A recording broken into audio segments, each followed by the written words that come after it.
اگه نماز نمیخونی حتما این ویدیو رو ببین، چون میخوام چند تا از مزیت‌های فیزیکی و متافیزیک نماز رو بهت بگم که میتونه تو تصمیمت اثر بذاره.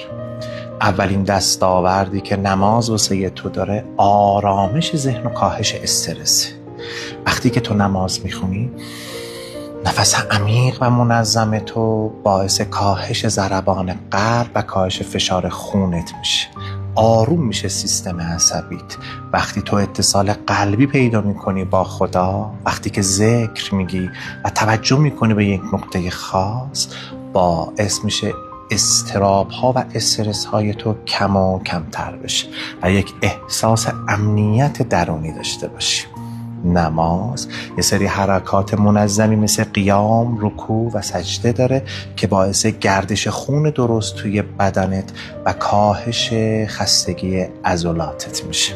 هر وقت که نماز میخونی انگار یه دوشی از انرژی گرفتی که همه آلودگی های روحی و ارتعاش های منفی روزمره رو پاک میکنه و میبره و روحتو پر از نور میکنه مجدد. نماز به تو تمرکز و تقویت حافظه میده. تکرار آیات و ذکرها باعث هماهنگی بین ذهن و زبان تو میشه. قدرت سخنوری تو میتونه افزایش بده و تمرکز تو رو تقویت میکنه.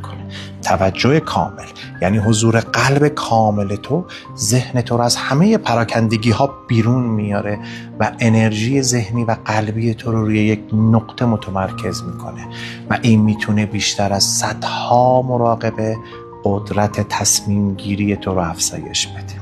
هماهنگی بدن و ذهن توی نماز شبیه به یوگا میمونه که باعث انعطاف پذیری ستون فقرات و عضلات تقویت شده تو میشه. هماهنگی جسم، ذهن و تمرکز ذهن و حضور قلب نوعی همراستایی کامل درونی و بیرونی ایجاد میکنه که آدمیزاد رو به یک وحدت وجودی میرسونه. نماز باعث تعالی روح و احساس معنا میشه. وقتی تو نماز میخونی باعث کاهش هورمون کورتیزول و استرس میشه و افزایش اندروفین و شادی طبیعی بدن تو میشه. وقتی که تو احساس میکنی ارتباط داری با یک منبع بی نهایت انرژی یعنی خدا، احساس معنا رو توی لحظه به لحظه زندگیت میتونی فراهم کنی. توی یه جمله، نماز ورزش جسم، آرامش روان و پرواز روحه.